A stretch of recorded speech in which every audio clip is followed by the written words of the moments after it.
Hello students, welcome back to my channel. आपकी demand पे मैं आज एक न्यू टॉपिक लेके आई हूँ। ये क्लास 9th आईसीएससी में भी है और 10th आईसीएससी सीबीएसई दोनों के लिए इम्पॉर्टेंट है। टॉपिक का वैसे नेम है इलेक्ट्रोवैलेंट एंड कोवैलेंट बॉन्ड, लेकिन उससे पहले मुझे आपको समझाना पड़ेगा केमिकल बॉन्डिंग।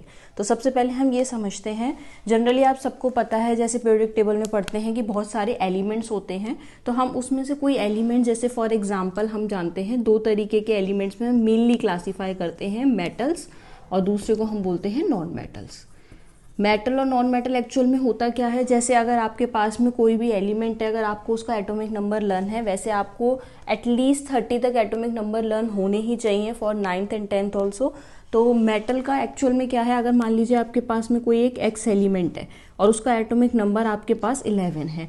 मान लीजिए आपके पास कोई वाई एलिमेंट है जिसका एटॉमिक नंबर 13 है, आपके पास कोई जेड एलिमेंट है जिसका एटॉमिक नंबर 17 है। तो आप कैसे पता लगाएंगे कि ये मेटल है कि नॉन मेटल है? तो सिंपल चीज़ है कि आप इसका सबसे पहले इलेक्ट्रॉनिक कॉन्फ़िगरेशन लिखेंगे, क्योंकि हम जानते हैं जो ये हमारा होता है जिसको आप बोलते हो एटॉमिक नंबर। एटॉमिक नंबर किसके इक्वल होता है?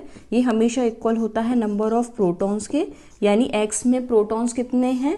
11 हैं, और उतने ही उसके अंदर इलेक्ट्रॉन्स होते हैं, यानी नंबर ऑफ इलेक्ट्रॉन्स के। तो अगर आपको एटॉमिक नंबर याद है तो इसका मतलब आपको उस एलिमेंट के नंबर ऑफ प्रोटॉन भी पता है और नंबर ऑफ इलेक्ट्रॉन भी पता है। तीसरा फंडामेंटल पार्टिकल न्यूट्रॉन होता है, उसे हम बाद में देखेंगे कैसे पता करेंगे। तो यहाँ पर आपको 11 पता लग गया कि ये नंबर ऑफ इलेक्ट्रॉन है। अब इलेक्ट्रॉनिक कॉन्फ़िगरेशन क्या कहती है कि इन इलेक्ट्रॉन्स को आप वेरियस शेल में अरेंज करो। जैसे 11 है तो हमने इसे कैसे अरेंज किया, पहले शेल में 2 अकोमोडेट हो सकते हैं, सिर्फ 2 इलेक्ट्रॉन। नेक्स्ट शेल में 8 इलेक्ट्रॉन आ सकते हैं। टोटल अगर आप काउंट करें तो 8 और 2 कितने होगा, 10। अभी भी एक बचा है, उसे आपने लास्ट शेल में डाल दिया। इस तरीके से आपने इलेक्ट्रॉन को अरेंज किया, इसे कहते हैं इलेक्ट्रॉनिक कॉन्फ़िगरेशन। अब बात आती है वाई की। तो वाई यहाँ पर इसका एटॉमिक नंबर कितना है, 13 है। अगर हम इसे अरेंज करें तो पहले में कितने आएंगे, 2, नेक्स्ट में कितने आएंगे, 8, और लास्ट में रिमेनिंग में बचे 3। टोटल सम कितना हो गया, 13 इलेक्ट्रॉन को अरेंज कर दिया। ये भी इलेक्ट्रॉनिक कॉन्फ़िगरेशन हो गई। ऐसे 17 की लिखें तो पहले में 2, फिर उसके बाद 8, टोटल 10, अब बचे रिमेनिंग कितने, 7। तो ये यहाँ पर हमने इस तरीके से इसे अरेंज किया। अब हम इसे कैसे ईजिली हिंट से कैसे पता करें कि ये मेटल है कि नॉन मेटल है? अगर आपको आउटर मोस्ट शेल, जो कि ये है, ये है, ये है, अगर आपको आउटर मोस्ट शेल में 1, 2, 3 दिखते हैं, अगर आपको आउटर मोस्ट शेल में 1 इलेक्ट्रॉन या फिर 2 या फिर 3 इलेक्ट्रॉन दिखे, तो आप सीधे ही समझ लीजिए कि वो क्या है, मेटल। सिमिलरली अगर आपको आउटर मोस्ट में 5, 6, 7 दिखें, तो वो क्या होते हैं, नॉन मेटल। अगर आपको मेटल नॉन मेटल पहचानना आ गया तो आप आराम से आए इलेक्ट्रोवैलेंट बॉन्ड, जिसको आयनिक बॉन्ड भी कहते हैं, और कोवैलेंट बॉन्ड समझ जाएंगे। और जो रिमेनिंग बीच में 4 बचा, वो कहता है मेटलॉइड। ना वो मेटल है और ना ही वो नॉन मेटल, यानी उन दोनों की प्रॉपर्टी उसमें होगी, थोड़ी मेटल की थोड़ी नॉन मेटल की। और रिमेनिंग 8 है। अगर आउटर मोस्ट में 8 है, इसका मतलब है वो स्टेबल है, उसको इससे ज़्यादा इलेक्ट्रॉन की ज़रूरत नहीं है, वो किसी रिएक्शन में पार्टिसिपेट नहीं करेगा। हर एक एलिमेंट ये चाहता है कि वो नोबल गैस की तरह बिहेव करे, यानी उसके आउटर मोस्ट में 8 हो जाए, जिसे हम कहते हैं ऑक्टेट रूल। ऑक्टेट रूल मतलब आउटर मोस्ट में 8। तो अगर आउटर मोस्ट में 8 आ जाए तो उसे हम क्या बोलते हैं, नोबल गैसेस, अगर ऐसा दिखता है, या फिर उसे इनर्ट गैसेस भी। लेकिन इसमें एक एक्सेप्शन है, एक ऐसी इनर्ट गैस है जिसके आउटर मोस्ट में 8 नहीं होते, और वो एक्सेप्शन है हीलियम। हीलियम एक ऐसी गैस है तो वो इनर्ट गैस, यानी किसी रिएक्शन में पार्टिसिपेट नहीं करना चाहती, वो कंप्लीटली स्टेबल है, लेकिन उसके आउटर मोस्ट में 2 होते हैं, इसीलिए हम उसे बोलते हैं कि वो डुप्लेट रूल फॉलो करती है। डुप्लेट रूल का मतलब ही हो गया कि आउटर मोस्ट में उसके 2 इलेक्ट्रॉन होते हैं। अगर आपको पता हो कि हीलियम का एटॉमिक नंबर 2 होता है, तो अगर एटॉमिक नंबर 2 है, इसका मतलब उसके पास में कितने नंबर ऑफ इलेक्ट्रॉन है, 2, और 2 को अगर आप अरेंज करोगे तो सीधे आ जाएंगे 2। इसका मतलब है इलेक्ट्रॉनिक कॉन्फ़िगरेशन सिर्फ इसकी 2 है और कंप्लीट होती है। तो हमने ये समझा मेटल क्या होता है, नॉन मेटल क्या होता है, मेटलॉइड क्या होते हैं, नोबल गैस क्या होती है। मेन पर्पज़ ये है, ये सारे एलिमेंट्स जितने आपने इतने नाम सुने हैं, चाहे आप NaCl बोल दो, चाहे आप CCl2 बोल दो, चाहे आप HCl बोल दो, चाहे आप NH3 बोल दो, ये जितने भी फॉर्मूलेस बने हैं, ये सारे फॉर्मूलेस कब बने हैं, जब एक या दो एलिमेंट्स एक दूसरे से कंबाइन है। जैसे इसमें नाइट्रोजन हाइड्रोजन के साथ कंबाइन है, इसमें हाइड्रोजन क्लोरीन के साथ है, कैल्शियम क्लोरीन के साथ है। ये जो कॉम्बिनेशन होता है ये क्यों होता है? इस टाइप के कॉम्बिनेशन को ही केमिकल बॉन्डिंग कहते हैं, मतलब दो एलिमेंट्स या दो एटम एक दूसरे से कंबाइन करते हैं। लेकिन कैसे करते हैं और क्यों करते हैं? सबसे पहली चीज, करते क्यों हैं? उनका मेन रीजन होता है सबसे पहला कि वो चाहते हैं वो नोबल गैस जैसे बन जाए। या तो वो इलेक्ट्रॉन देंगे या किसी से इलेक्ट्रॉन लेंगे, किसी तरीके से अपने आप को कंप्लीट करने की कोशिश करते हैं आउटरमोस्ट शेल को। और उससे क्या होता है, जब उनका स्टेबिलिटी मेंटेन हो जाती है, यानी नोबल गैस की अचीव हो जाती है, तो उनकी एनर्जी मिनिमाइज हो जाती है, जिससे वो एटम जो होता है वो स्टेबल हो जाता है। अब यहाँ पर हमने ये तो समझा कि इसका रीज़न क्या होता है, ताकि वो अपने आप को स्टेबल, यानी केमिकल बॉन्डिंग का सबसे बड़ा रीज़न होता है कि वो स्टेबल हो सके। और स्टेबल कैसे होंगे? जब वो अचीव कर लेंगे क्या, नोबल गैस कॉन्फ़िगरेशन, मतलब जैसे नोबल गैस की कॉन्फ़िगरेशन होती है वैसे। अब वो कैसे हो सकती है? या तो वो अपने इलेक्ट्रॉन लूज कर देंगे या वो इलेक्ट्रॉन को गेन कर लेंगे। जैसे मैंने आपके सामने एक एलिमेंट X लिखा, इस X एलिमेंट ने अगर इसको 8 कंप्लीट करने हैं तो इस पे दो ऑप्शन है, या तो ये अपने 1 इलेक्ट्रॉन को दे दे किसी को, या फिर किसी से 7 इलेक्ट्रॉन ले ले। तो ये अपने 1 इलेक्ट्रॉन लूज कर देगा, तो यहाँ पर ये क्या हो जाएगा, 2 और 8। देखो आउटर मोस्ट में 8 हो गए, नोबल गैस जैसा हो गया। सिमिलरली Y देखो तो यहाँ पर 3 है, ये भी अपने क्या करेगा, इस पे दो ऑप्शन है, या तो ये किसी से 5 ले ले तो 8 हो जाए, या अपने 3 दे दे। ईजियर जो होगा, क्योंकि यहाँ पे एनर्जी का रोल प्ले होता है। तो अगर आउटर मोस्ट में 1, 2, 3 होता है तो उनके लिए ईजियर होता है कि वो इलेक्ट्रॉन को लूज करें। इसीलिए जितने भी मेटल्स होते हैं वो क्या करते हैं, अपने इलेक्ट्रॉन को लॉस करते हैं, लॉस ऑफ इलेक्ट्रॉन। यानी कोई भी एलिमेंट अगर वो इलेक्ट्रॉन को लॉस कर रहा है तो वो किस में कंसीडर किया जाएगा, मेटल में। उल्टा कह दिया, वाइस वर्सा। सिमिलरली जिनके आउटर मोस्ट में 5, 6, 7 होते हैं, उनकी प्रॉपर्टी होती है कि वो इलेक्ट्रॉन लेना उनके लिए बहुत ईजियर होता है। अगर 5 है तो वो 3 ले लेंगे, 6 है तो वो 2 ले लेंगे, 7 है तो वो 1 ले लेंगे। यानी ये क्या करते हैं, गेन ऑफ इलेक्ट्रॉन। इससे बनता है हमारा नॉन मेटल। अब हमने ये समझा कि मेटल जो होते हैं वो लॉस ऑफ इलेक्ट्रॉन से बनते हैं और नॉन मेटल जो होते हैं वो गेन ऑफ इलेक्ट्रॉन से बनते हैं। अब मेटलॉइड क्या होता है? मेटलॉइड ऐसा है, यानी वो दे भी सकता है वो ले भी सकता है। मैंने क्या कहा, मेटल और नॉन मेटल दोनों की प्रॉपर्टी होती है, तो कभी वो लेने वाले काम भी कर सकते हैं और देने वाला भी। अब आते हैं नोबल गैस की। नोबल गैस किसी में काम नहीं करती, ना देने में ना लेने में। तो यहाँ पर हमने ये समझा कि मेटल नॉन मेटल क्या है और ये अपने आप को स्टेबल करने के लिए कैसे काम करेंगे, या तो इलेक्ट्रॉन का लॉस करेंगे या गेन करेंगे। अब हमें ये समझ में आ गया, तो अब हम मूव ऑन करते हैं नेक्स्ट पॉइंट पे। अब हम समझते हैं, हमने मेटल नॉन मेटल तो समझ लिया कि मेटल क्या होते हैं, जनरली जिनके आउटर मोस्ट में या तो 1, 2, 3 दिखे, डायरेक्टली हमारे माइंड में स्ट्राइक कर जाएगा मेटल है। और मेटल्स हमेशा किससे बनते हैं, जब वो इलेक्ट्रॉन को लॉस करते हैं। सिमिलरली नॉन मेटल्स क्या होते हैं, नॉन मेटल्स वो होते हैं जिनके आउटर मोस्ट में हमें 5, 6 और 7 दिखता है, और वो बनते किससे हैं, गेन ऑफ इलेक्ट्रॉन से। अब यहीं से एक और टॉपिक शुरू होता है, जो मेटल है। फॉर एग्जांपल मैं आपके सामने सोडियम लिखूं, सोडियम का एटॉमिक नंबर होता है 11, तो उसकी इलेक्ट्रॉनिक कॉन्फ़िगरेशन क्या हो गई, 281। वो अपना एक इलेक्ट्रॉन लूज करेगा, मेटल बन जाएगा। जब भी वो जितने इलेक्ट्रॉन लूज करता है उसके अकॉर्डिंग उसकी वैलेंसी बनती है। यानी अगर सोडियम है, सोडियम कितने इलेक्ट्रॉन लूज करेगा, 1, ताकि वो नोबल गैस बन जाए, यानी उसकी जैसी कॉन्फ़िगरेशन हो जाए। तो इसकी आयन बनेगा पॉजिटिव। पॉजिटिव जब बनता है जब वो इलेक्ट्रॉन को लॉस करता है, यानी सारे मेटल पॉजिटिव नेचर के होते हैं और इन्हें बोला जाता है कैटाइन। जैसे दो तरीके के आयन होते हैं, एक पॉजिटिव एक नेगेटिव, उन्हीं दोनों की वजह से इलेक्ट्रिसिटी फ्लो भी होती है। अगर वो आयंस हैं तभी इलेक्ट्रिसिटी फ्लो होगी, वरना नहीं होगी। तो सोडियम जो है वो सोडियम आयन तो बनेगा, लेकिन कौन सा आयन बनेगा, कैटाइन, क्योंकि कैटाइन जो होते हैं वो पॉजिटिव आयंस होते हैं। और जो भी इलेक्ट्रॉन को लॉस करता है वो बाद में जाके कौन सा आयन बना लेता है, positive ion. Similarly non metals वो होते हैं इलेक्ट्रॉन को गेन करते हैं, तो वो कौन सा आयन बनाते हैं, नेगेटिव। जैसे अगर यहाँ मैं क्लोरीन लिखूँ, उसका एटॉमिक नंबर 17, तो 2, 8, 7 देख के तो समझ में आ गया कि ये नॉन मेटल है। लेकिन इसको अपने नोबल गैस करने के लिए, 8 करने के लिए कितने इलेक्ट्रॉन की जरूरत जरूरत होगी? एक इलेक्ट्रॉन यानी 1। तो इसने लिया है, तो यानी जो गेन करता है वो नेगेटिव नेचर का हो जाता है, जितना गेन करेगा उतना माइनस। अगर 2 करता है, फॉर एग्जाम्पल सल्फर है, सल्फर का लिखा 2 8 6, इसने कितने गेन किए? 2, तो इसका बन जाएगा S2 नेगेटिव। यानी इसके अकॉर्डिंग हम इसकी वैलेंसी भी फाइंड कर लेते हैं और इनके आयंस भी बनाते हैं। इन आयंस को बोलते हैं एनाइन। एनाइन वो आयंस होते हैं जो नेगेटिव नेचर के होते हैं। यानी ये समझा हमने 2 तरीके के आयन हैं, एक पॉजिटिव आयन है और एक नेगेटिव आयन है।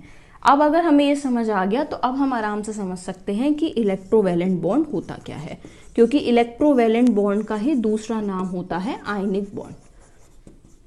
अब आयनिक बॉन्ड क्या है? देखो नाम में आ रहा है आयन, यानी एक ऐसा बॉन्ड होगा जो इन आयंस के बीच में बनेगा। और इस बॉन्ड बनने का सबसे बड़ा रीजन होगा कि जो दोनों एलिमेंट्स एक दूसरे से कंबाइन हो रहे हैं, जो दो एक एटम एक दूसरे के साथ में इलेक्ट्रॉन लेना या देना जैसा भी वो करें और अपने आप को क्या करना चाहते हैं? नोबल गैस कंप्लीट करना। फॉर एग्जाम्पल आपके सामने मैंने एक कंपाउंड लिखा है NaCl। अब आपको पता है यहाँ Na दिख रहा है और यहाँ Cl दिख रहा है। Na को अपने आप को स्टेबल करने के लिए उसकी इलेक्ट्रॉनिक कॉन्फ़िगरेशन 281 होती है और क्लोरीन की इलेक्ट्रॉनिक कॉन्फ़िगरेशन 287 होती है। क्लोरीन को एक इलेक्ट्रॉन चाहिए जिससे वो नोबल गैस बन जाए और सोडियम को एक इलेक्ट्रॉन देना है जिससे वो स्टेबल हो जाए। तो सोडियम अपना ये इलेक्ट्रॉन इस क्लोरीन को दे देगा। तो यहाँ पर क्या हुआ? एक एलिमेंट था जो एक एटम था, उसने अपने इलेक्ट्रॉन को ट्रांसफर कर दिया और सामने वाले ने उस पूरे इलेक्ट्रॉन को ले लिया। इसका मतलब है जब आपके पास 2 एटम्स होते हैं और 2 एटम में से एक एटम क्या करता है? ट्रांसफर करता है और दूसरा उसको क्या कर लेता है? रिसीव करता है। यानी हम सिंपली कह सकते हैं इलेक्ट्रोवैलेंट बॉन्ड या आयनिक बॉन्ड कब बनता है? व्हेन 2 एटम्स कंबाइन, जब 2 एटम कंबाइन करें एंड ट्रांसफरिंग ऑफ इलेक्ट्रॉन, यानी उनके बीच में इलेक्ट्रॉन का ट्रांसफर हो from one atom to another atom, एक एटम से दूसरे एटम में। तो इसे हम बोलते हैं इलेक्ट्रोवैलेंट या आयनिक बॉन्ड। तो हम कह सकते हैं the bond formed by the transfer of electron. अब वो इलेक्ट्रॉन एक भी हो सकता है, अभी मैंने आपको जो एग्जांपल दिया वो एक का दिया है, वो 2 भी हो सकते हैं। मतलब इलेक्ट्रॉन है 1 2 3, जनरली मेटल्स कितने होते हैं? 1 2 3 कंटेन करते हैं, तो वो जनरली सिर्फ max to max 3 electron transfer कर सकते हैं। Bond formed by the transfer of electron from one atom to another. अब हमने ये तो समझ लिया कि ये होता है एक्चुअल में आयनिक बॉन्ड या इलेक्ट्रोवैलेंट की डेफिनेशन। लेकिन अब हम इसे ऑर्बिटल स्ट्रक्चर से समझते हैं। जैसे कि हमारे पास सोडियम है, तो सोडियम का हम सबसे पहले न्यूक्लियस, ठीक है, न्यूक्लियस के अंदर होते क्या है? प्रोटॉन और न्यूट्रॉन होते हैं। मैंने आपको पहले ही बताया था जो उसका एटॉमिक नंबर होता है उतने ही उसमें प्रोटॉन है, उतने ही उसमें इलेक्ट्रॉन है। इसका मतलब इसके अंदर प्रोटॉन कितने हैं? 11। अब इसके शेल्स आएंगे, पहला शेल, दूसरा शेल और तीसरा। क्यों? क्योंकि सोडियम के अंदर टोटल 3 शेल हैं। फर्स्ट शेल को K कहते हैं, सेकंड शेल को L कहते हैं और थर्ड शेल को M कहते हैं। पहले शेल में कितने इलेक्ट्रॉन हैं? 2, हमने 2 लिख दिए। दूसरे में कितने हैं? 8, हमने सीधे यहाँ पर 8 इलेक्ट्रॉन बना दिए। और आउटर मोस्ट में कितने हैं? 1। ये हो गया सोडियम का ऑर्बिटल, यानी ऑर्बिट्स दिखाए हैं आपने इसको कंबाइन किया किससे? क्लोरीन से। तो क्लोरीन के भी 3 शेल हैं, तो हमने पहले क्लोरीन का न्यूक्लियस बनाया, फिर इसका पहला शेल, फिर इसका दूसरा शेल और फिर इसका तीसरा शेल। हमने तीनों शेल्स को कंप्लीट किया, फिल कर देते हैं। पहले में कितने होंगे? 2, नेक्स्ट में कितने होंगे? 8 और लास्ट में कितने होंगे?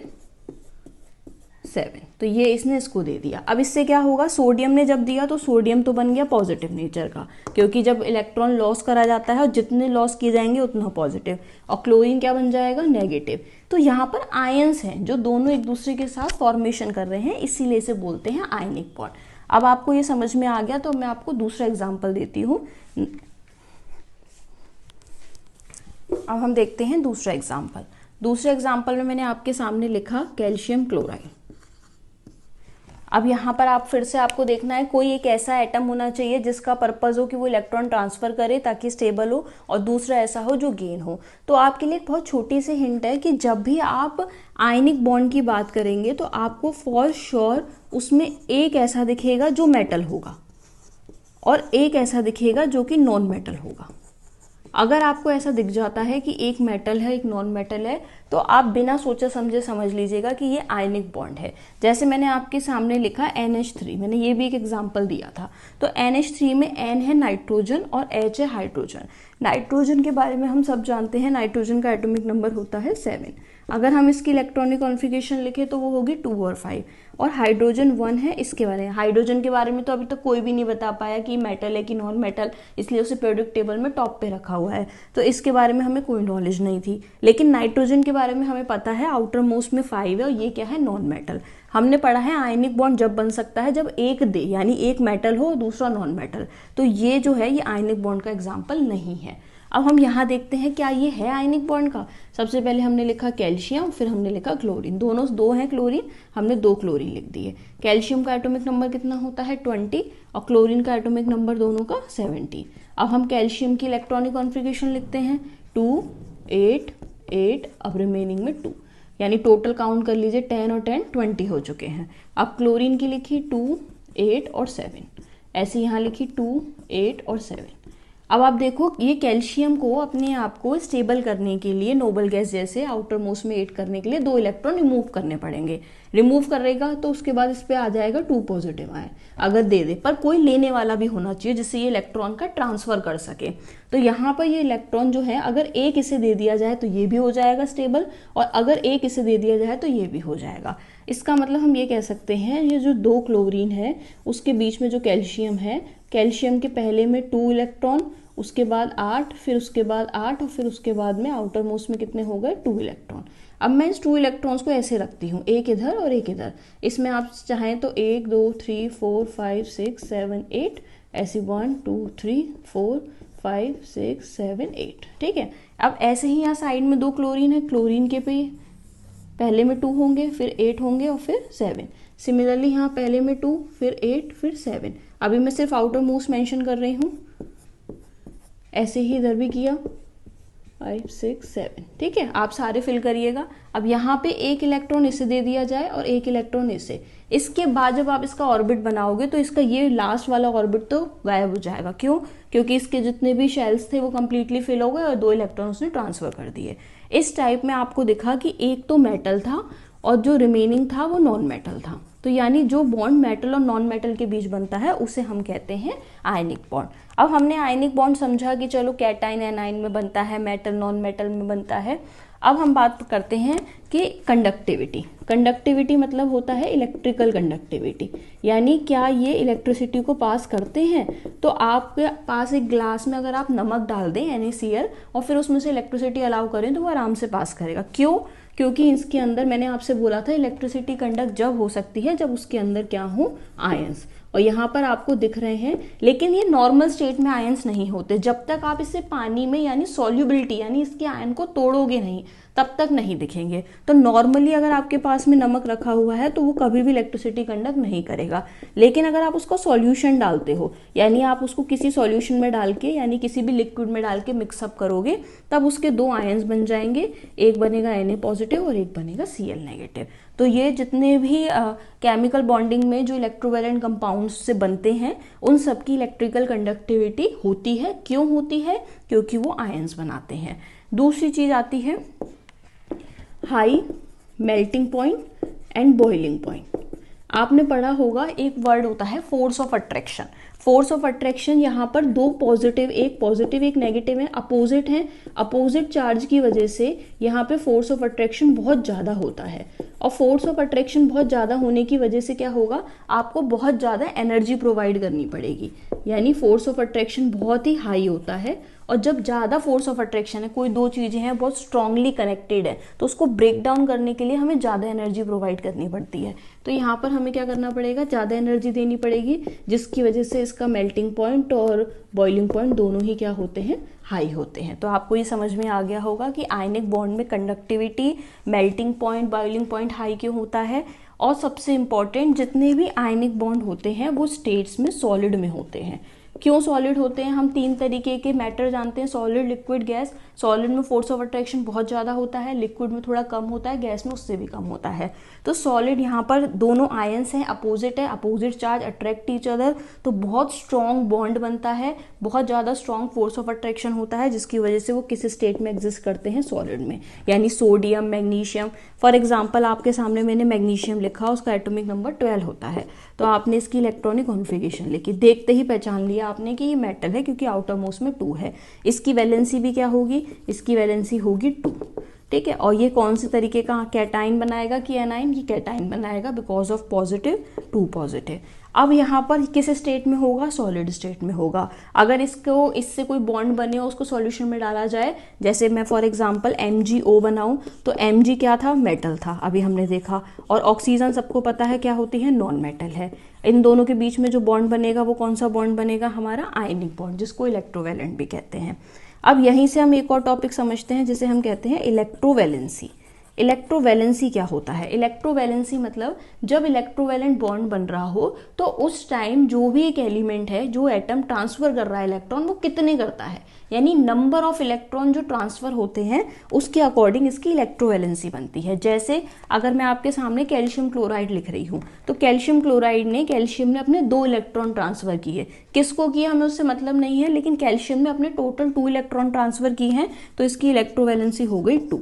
जैसे अभी इससे पहले मैंने आपको NaCl का एग्जाम्पल दिया था, तो NaCl में सोडियम जो है वो 1 इलेक्ट्रॉन ट्रांसफर करता है, तो इसकी इलेक्ट्रोवैलेंसी हो गई 1। जैसे आपके सामने मैग्नीशियम ऑक्साइड है, तो मैग्नीशियम ऑक्सीजन को 2 इलेक्ट्रॉन देता है, तो क्योंकि इसकी वैलेंसी 2 है, ये 2 इलेक्ट्रॉन देता है, तो इसकी इलेक्ट्रोवैलेंसी हो गई 2। यानी इलेक्ट्रोवैलेंसी कहती है नंबर ऑफ इलेक्ट्रॉन्स जो होते हैं जिन्हें आप ट्रांसफर करते हो, कब, जब आप कौन सा बॉन्ड बना रहे होते हो, आयनिक बॉन्ड। तो ये आपको समझ में आ गया होगा आयनिक बॉन्ड के बारे में। अब हम पढ़ेंगे नेक्स्ट कोवलेंट बॉन्ड। सी, अब हमने आयनिक बॉन्ड तो समझ लिया कि जिसमें ट्रांसफर होता है इलेक्ट्रॉन का, लेकिन अब कोवलेंट बॉन्ड में क्या होता है, पहले हम उसे समझते हैं। कोवलेंट बॉन्ड में यहाँ पे सबसे, जैसे वहाँ ट्रांसफर वर्ड बहुत इंपॉर्टेंट था, यहाँ पे वर्ड होता है शेयरिंग। अब यहाँ पर क्या होता है, वो अगर मान लीजिए आपके पास कोई ऐसा कंपाउंड है जिसमें मेटल नहीं है, अगर मेटल होता तो वो ट्रांसफर कर देता, लेकिन अगर मेटल नहीं है तब कैसा बॉन्ड बनेगा, तो तब एक सेकंड टाइप का बॉन्ड होता है कोवलेंट बॉन्ड। उसमें ऐसा होता है एक एलिमेंट है ना, तो जैसे फॉर एग्जांपल एक लंच बॉक्स है, तो आप शेयर कर रहे हो, तो आप उसमें से आप भी खा रहे हो, सामने वाला आपका फ्रेंड भी खा रहा है। इसका मतलब क्या है कि यहाँ पर शेयरिंग जो हो रही है वो चीज बिटवीन रखी हुई है और दोनों उसको ले रहे हैं। सिमिलरली कोवलेंट बॉन्ड में क्या होता है, जैसे फॉर एग्जांपल मैंने NH3 लिखा, मुझे पता है इसमें कोई भी मेटल नहीं है, तो अब ये कैसे एक दूसरे के साथ बॉन्ड बनाएंगे और कैसे ये स्टेबल होने की कोशिश करेंगे, कैसे ये नोबल गैस कॉन्फ़िगरेशन अचीव करेंगे। तो यहाँ पे आपने नाइट्रोजन लिखा और आपके पास में 3 हाइड्रोजन है। नाइट्रोजन का हमें पता है एटॉमिक नंबर 7 होता है और तीनों हाइड्रोजन का ईच का 1-1। हमने इसकी इलेक्ट्रॉनिक कॉन्फ़िगरेशन लिखी 2-5, इसकी 1, इसकी 1 और इसकी 1। अब हम देखते हैं कि ये कैसे हो। हमें पता है इस नाइट्रोजन को टोटल 3 इलेक्ट्रॉन चाहिए। अब अगर इसे 3 इलेक्ट्रॉन मिल जाए तो ये स्टेबल हो जाएगा, लेकिन अगर ये हाइड्रोजन इसे 3 इलेक्ट्रॉन दे देते हैं, मान लो तीनों, तो फिर इनके पास क्या बचेगा, कुछ भी नहीं। तो इस केस में ट्रांसफरिंग पॉसिबल नहीं है। तो यहाँ पर क्या होगा, हर हाइड्रोजन को अपने आप को स्टेबल करने के लिए डुप्लेट रूल फॉलो करना होता है, यानी उनके पास टोटल 2 इलेक्ट्रॉन्स होने चाहिए आउटर मोस्ट में कंप्लीट, एक है, इनको भी एक एक चाहिए। तो यहाँ पर शेयरिंग कहती है अगर एक इलेक्ट्रॉन नाइट्रोजन इनसे लेता है तो इन्हें एक रिटर्न भी करना पड़ेगा। शेयरिंग मतलब बराबर, अगर मैं आपको एक पेन देती हूँ तो आपको भी इन रिटर्न एक पेन देना है, लेकिन वो हम एक दूसरे को दे नहीं रहे, वो बीच में रखा हुआ है, यानी एक पेन मेरी साइड से और एक आपकी साइड से। सिमिलरली यहाँ पर जो नाइट्रोजन है, इस नाइट्रोजन के पास आउटर मोस्ट में कितने हैं, 5 इलेक्ट्रॉन है। हम हमेशा कोवलेंट बॉन्ड में 5 इलेक्ट्रॉन रखते हैं, एक जितने भी उसके आउटर मोस्ट में होंगे वो रखेंगे, मतलब मेनली हम वो इलेक्ट्रॉन्स प्लॉट करते हैं जो उसके आउटर मोस्ट में होते हैं। इसके आउटर मोस्ट में कितने हैं, 5, तो हमने इसके 5 इलेक्ट्रॉन्स को ऐसे मेंशन कर दिया। अब हम हाइड्रोजन देखते हैं। नाइट्रोजन सिंगल है, इसे तीनों हाइड्रोजन से लेना है, इसलिए ये बीच में रहेगा और तीनों साइड में हाइड्रोजन को हम अलाइन कर देंगे, एक हाइड्रोजन, दूसरा हाइड्रोजन, तीसरा। अब यहाँ पर इन हाइड्रोजन के इलेक्ट्रॉन्स को मैं एक डिफरेंट सिंबल से क्रॉस से रिप्रेजेंट कर देती हूँ। अब ये नाइट्रोजन जो बीच में 5 है, अगर इसे तीनों से एक एक मिल जाए तो ये स्टेबल हो जाएगा, 8 हो जाएंगे। तो इसने अपने पूरे सर्कल में सारे इलेक्ट्रॉन कंबाइन कर लिए, इस वाले हाइड्रोजन का भी ले लिया, इस हाइड्रोजन का भी ले लिया और इसका भी ले लिया। लेने का मतलब है शेयर किया है, अभी इसे रिटर्न भी देना पड़ेगा। इसने सबसे एक एक लिया है, तो अगर इस हाइड्रोजन से इसने एक लिया है तो इसे अपना एक इसे देना भी पड़ेगा। तो इसने इसको दे दिया, और इस हाइड्रोजन के सर्कल में देखो 2 इलेक्ट्रॉन है, एक उसका अपना है और एक उसने सामने वाले से शेयर किया। तो शेयरिंग में चीज बीच में पड़ी हुई है, आप ये मत सोचना कि दूसरे के पास चली गई है। इस हाइड्रोजन भी कंप्लीट हो गया, 2 चाहिए थे, हो गया। इस हाइड्रोजन ने भी इसको एक दिया था, तो इसे इससे भी लेना पड़ेगा, तो इसने इससे ले लिया, यहाँ पर ये भी कंप्लीट हो गया। अब इस नाइट्रोजन ने इस हाइड्रोजन से भी लिया था, तो ये इसको भी देगा, तो ये हो गया। इस तरीके से सब एक दूसरे के साथ शेयरिंग करके अपने आप को स्टेबल कर लेते हैं। अब हमने इसको सही तरीके से क्या लिखा कि नाइट्रोजन के तीनों साइड में हाइड्रोजन थे, जितने जितने इलेक्ट्रॉन शेयर किए होंगे हम उतना लाइन बनाते हैं, इसे कहते हैं बॉन्ड। जैसे इन दोनों ने एक दूसरे के साथ एक एक का इलेक्ट्रॉन किया, नाइट्रोजन ने उसे एक दिया और उससे एक ले लिया, तो यहाँ सिंगल बॉन्ड। इन दोनों ने भी एक किया तो सिंगल बॉन्ड, और इन दोनों ने भी किया सिंगल। यहाँ पर ये जो 2 इलेक्ट्रॉन्स हैं इन्होंने किसी के साथ कंबाइन नहीं किया, तो इसे कहते हैं जो 2 पेयर में, अगर ये पेयर में एग्जिस्ट है, यानी पेयर मतलब 2 इलेक्ट्रॉन आपको मिलते हैं, तो इस टाइप की चीज को कहा जाता है लोन पेयर। लोन पेयर वो होता है जो रिएक्शन में पार्टिसिपेट नहीं करता, आगे जाके आप इससे एक और बॉन्ड बनाते हो जिसे डेटिव बॉन्ड कहा जाता है, तो ये है लोन पेयर। फॉर एग्जाम्पल जैसे मैंने आपको एक दिया, अब मैं आपको एक और एग्जाम्पल देती हूँ नाइट्रोजन क्लोरीन का, Cl2, ठीक है। Cl2 में क्या होगा, 2 क्लोरीन है, एक क्लोरीन ये है, दूसरी क्लोरीन है, कोई भी मेटल नहीं है, सिंपली हम कोवेलेंट पे टिक करेंगे। यानी अगर आपको दोनों नॉन मेटल दिखते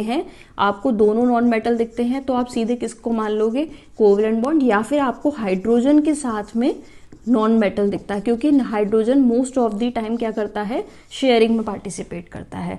अब जैसे यहाँ मैंने क्लोरीन लिखा, तो क्लोरीन के भी आउटर मोस्ट में कितने होते हैं, 17 टोटल, मतलब इलेक्ट्रॉन, उसका एटॉमिक नंबर 17 होता है। अब इसका आउटर मोस्ट इलेक्ट्रॉन में देखें, इलेक्ट्रॉनिक कॉन्फ़िगरेशन के बाद क्या आ गया, 7। इसको भी एक चाहिए और नीचे वाले क्लोरीन को भी एक चाहिए। अगर ये से दे देगा तो उसके पास 6 रह जाएंगे, ट्रांसफर वाली बात खत्म। अब यहाँ भी शेयरिंग चलेगी, एक क्लोरीन है और यहाँ पे दूसरा क्लोरीन है। हम आउटर मोस्ट लिखेंगे, आउटर मोस्ट में कितने हैं, 7, तो 1 2 3 4 5 6 7। ऐसे उस क्लोरीन के लिए भी 7 लिखते हैं, 1 2 3 4 5 6 7। अब आप ध्यान से देखना, मैं हमेशा इस साइड ऐसा अरेंजमेंट कर रही हूँ कि क्लीन डायग्राम बने, क्योंकि जितनी हमें पता है एक चाहिए ना, तो हम इन दोनों के बीच में एक ही रखेंगे। अब इसके पास 7 थे, इसने यहाँ से एक ले लिया, कंप्लीट देखो 8 हो गए, इसके अपने 7 और एक उससे। अब उससे एक लिया है तो उसको इन रिटर्न एक देना भी पड़ेगा, तो यहाँ पे हमने दिया, ये हो गया। यानी यहाँ पर इनके बीच एक सिंगल बॉन्ड आएगा क्योंकि एक एक शेयर किया है। और मैं आपको एक और एग्जांपल देती हूँ, जैसे HCl। अगर आपने HCl देखा तो हाइड्रोजन जो है उसका एटॉमिक नंबर तो 1 होता है, यानी 1 ही है, और क्लोरीन का कितना होता है, 17, तो 287 है। अब इस क्लोरीन को एक चाहिए, अगर ये हाइड्रोजन से ले ले तो वो अनस्टेबल हो जाएगा, तो यहाँ पे भी ये शेयरिंग करेंगे, कोई मेटल नहीं है, तो आपने एक हाइड्रोजन लिखा, हाइड्रोजन के पास एक है, क्लोरीन के आउटर मोस्ट में 1 2 3 4 5 6 7 हो गए। फिर से 1 1 करना था, इसलिए अलग अलग एलिमेंट से एग्जिबिट किया, हाइड्रोजन को अलग, आप चाहो तो सबको डॉट से भी रिप्रेजेंट कर सकते हो। अब क्लोरीन को एक चाहिए, इसने इससे एक ले लिया, ये कंप्लीट हो गया, और ऐसे इसने यहाँ से लिया तो ये हो गया, इनके बीच भी बॉन्ड बन गया HCl। ये है कोवलेंट बॉन्ड। अब जैसे हमने इलेक्ट्रोवेलेंट बॉन्ड समझा कि उसका मेल्टिंग पॉइंट, बॉइलिंग पॉइंट बहुत हाई होता है क्योंकि फोर्स ऑफ अट्रैक्शन बहुत ज़्यादा है आयंस की वजह से। सिमिलरली कोवलेंट बॉन्ड का जो मेल्टिंग पॉइंट और बॉइलिंग पॉइंट होता है वो बहुत लो होता है। क्यों? क्योंकि यहाँ पे आयंस नहीं होते, वो आयंस ब्रेक डाउन नहीं हो पाते, टूट नहीं पाते, उनके बीच की एनर्जी बहुत कम होती है, इसलिए हमें उनके बीच का फोर्स ऑफ अट्रैक्शन बहुत कम होता है, जिसकी वजह से हमें कम एनर्जी देनी पड़ती है। ये जनरली वैसे तो तीनों स्टेट में पाए जाते हैं इनके फोर्स ऑफ अट्रैक्शन की वजह से, बट मेनली ये जिस फॉर्म में पाए जाते हैं वो होते हैं लिक्विड और गैसियस फॉर्म।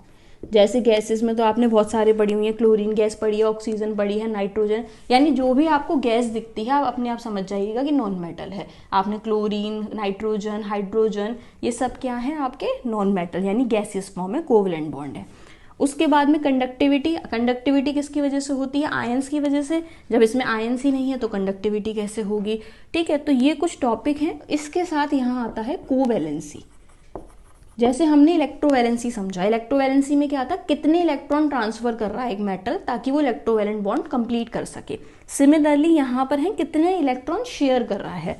जैसे आप यहाँ पर ये देखिए कि नाइट्रोजन या हाइड्रोजन, तो आप एक ही एलिमेंट को लीजिए, जैसे नाइट्रोजन लिया तो नाइट्रोजन को स्टेबल होने के लिए टोटल 3 इलेक्ट्रॉन की शेयरिंग करनी पड़ी, एक इससे, एक इससे, एक इससे। इसका मतलब है ना इस वाले में अमोनिया की इलेक्ट्रोवैलेंसी क्या हो गई 3।